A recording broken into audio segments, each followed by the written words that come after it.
Hey, what's up, everybody? Welcome back to Falcon Blues TV. It's your boy Sachin, the American commentator here, reflecting on Southampton 1, Everton 1. And instant match reaction, to be fair, it shouldn't have been a draw. We are very lucky to have 1 point coming out of there.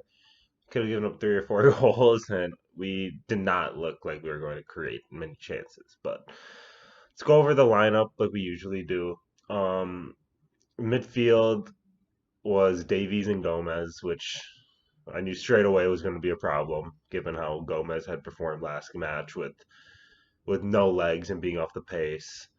Davies, yeah, he could probably put somebody else in there, maybe Beningame, but I can't be too unhappy with that. The Gomez one I was pretty unhappy with, given that he had a stinker against Spurs and he was even worse against Southampton. But back line, Mina comes in for Holgate, which, a little downgrade, but we'll have Holgate back for Sunday for Wolves, which will be nice. And then the attack was unchanged with Richie and Dom, and then you had Gordon coming in and a Wobie keeping his place. So only positive really is the fact that Gordon came in. Wobie probably shouldn't be there, especially since he was subbed off at half. He wasn't very good other than his one shot, which was a rocket, but was good save in the end by McCarthy, but it's just you look at our team and then you look at someone like Southampton's team who don't have as many stars. They have quality players like Ward Prowse is good. I mean Ings is having a career year.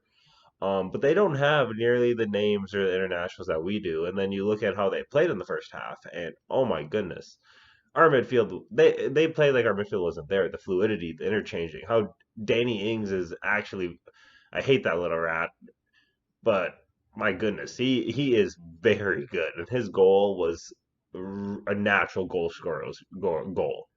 That little move on Pickford, and then to have the composure to slide it in there, I was really impressed. And but you look at Soden how they play, and yeah, they've had a longer time with Hasenhüttl, and they had their growing pains because they got beaten 9-0 by Leicester. Credit to Southampton for not sacking their manager. I appreciate that, because now you see the kind of football they're playing, and it's really free flowing, and they're picking up points as you can see in the form table. Whereas us is that was a step backwards. I would say that's a regression in terms of our tactics, and not necessarily our tactics, but in terms of our product on the pitch, because that was utter shite.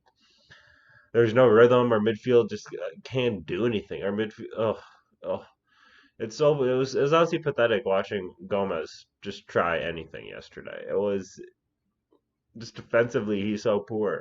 What is he? He has like the least tackle success rate amongst people who've attempted a certain amount of tackles. It was like 28%, and you can see that. Somehow Davies had 5 tackles throughout the whole match yesterday. Led our team, which I was surprised to see that. But hey, if he had 5 tackles, that means probably 5 more than he usually does. So I won't go at him, but I will have a go at Gomez because now he was really poor, and we need better at that midfield. And he definitely is missing the effects of Ghana, as we knew what would happen.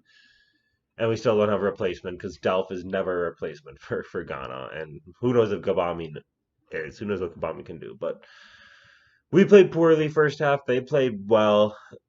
Let's get into the refereeing because I thought that was a huge thing. That penalty that Lee Mason decided, what? I'm sorry, what the fuck?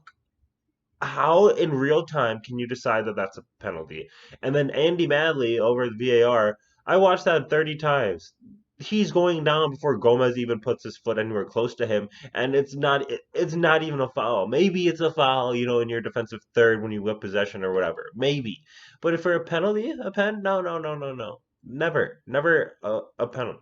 Which is it's just baffling. It was just the cherry on the top for all the bad decisions Lee Mason made. It was Richarlison got destroyed yesterday. He got one where Lee Mason played advantage where he got studs to the ankle, and Lee Mason doesn't come back and give a yellow card, but he gives us like 4 yellow cards for nonsense. He gives Dom a yellow card after Richie flies in and takes out. I did like that. That was deserving of a yellow card, but I do appreciate that.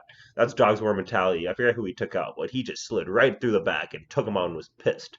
And yeah, he never had a chance, yellow card, but didn't really hurt the team. It was around midfield, and It's what you need. It's nine. It's passion. It's aggression. It's showing you're not going to come to Goodison and get away with bullshit, which they far too many teams have done. And Southampton, credit to them, they came up here with a game plan and they bossed us on our field, and we're lucky for a draw. But that's what I want from our midfield. The only person who does is Richarlison and Holgate and Gordon. Sorry, Gordon played really well. Gordon's our best player in the first half.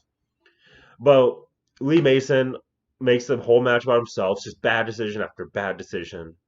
And they get this pen, and I had a feeling Jordan would save it, but I'll take it off the crossbar anyway because that's karma. Never should have been given. But we don't have to worry about that since that wasn't scored. So I also thought on the topic of pens and keeping, I thought Pickford played pretty well. He had that pretty athletic play. I don't know what he was really doing, but hit the crossbar twice and hit the crossbar. Ings is a corner, hit Ings near post. Pickford crossbar, Pickford crossbar again. I don't know, crazy little sequence, but I thought that was a pretty good save, and I thought he played pretty well. No mistake from him today, and some good shot stopping ability was showcased. So I thought actually he was pretty good. But I have to say that the highlight of that first half was that Luka Dean to Richarlison pass. Luka Dean was quality yesterday. Him, Gordon, and Richie were the three best players in my opinion. Because Luka Dean's defensive ability, he hasn't had defensive laps in the last few games, which he's normally good for one or two, but he makes good recovery tackles. But hasn't had to do that, I don't think. And then his possession and his offensive output is back in midseason form because that ball because Southampton are organized. They've got good center backs, and that just split them. And Richie's take beautiful. And as soon as Richie took that, I knew that was a goal. It's not like Dom where it's like, holy shit, is he gonna take it with them? Is because Dom had a perfect opportunity in the second half from Davies, great ball, one of the best ball, second best ball after that Luka Dean ball, where he just curves it over. Don tries to take it off his knee and just slips and falls. And that was a better chance than the Richie goal if you consider in terms of chances and half chances and quarter chances. There's Dom should have scored that one, and Dom had a stinker, but Richie was really immense yesterday. He's our best player. I say it every week. He's our best player, and when he decides to be motivated and go after it, it really uplifts everybody because he's everywhere. He'll drop back. He'll fly at defenders. They can't put a foot in. I think over lockdown, I've seen some training videos now and all that. He has gotten way bigger. He has filled out, and you can kind of tell he's not going down as easy as he used to. He's getting hacked, but that's because that first challenge, which he would normally go down under, he's not going down anymore. So then they have to, and he's controlling the ball because he's so strong. So they have to actually cut him down and do nasty little nibbles at his legs from behind and whatnot. But I think that's an underrated aspect that he gained over lockdown because we all know how hard he works. We all know what this means to him. Then you can tell that he's gotten a little bit bigger and stronger, and it shows. It definitely shows. Um, but the second half, we changed the tactics completely. Sadibi on, Iwobi off, and then Bernard eventually came on. Moise Keane came on. Who else am I missing? Sigurdsson came on for Gomez. Well, that was first half, but Sigurdsson played pretty well too. Sigurdsson put in some good tackles, and his positional play was pretty good. I'd say could not have been any worse than Gomez, but I'd say that Sigurdsson played pretty well too. And you can see in the second half was better, but albeit we had better chances, but we were never looking the more likely to go ahead and win that game.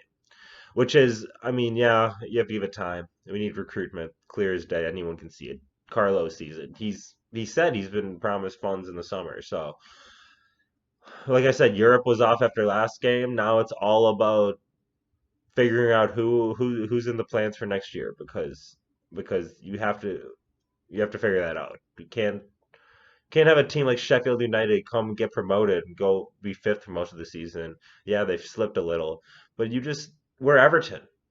We're Everton. We have Carlo Ancelotti. We've got a billionaire owner at this point, and we're gonna have a new stadium. And we can't be lounging between ninth and 12th like we have been for the last couple of years.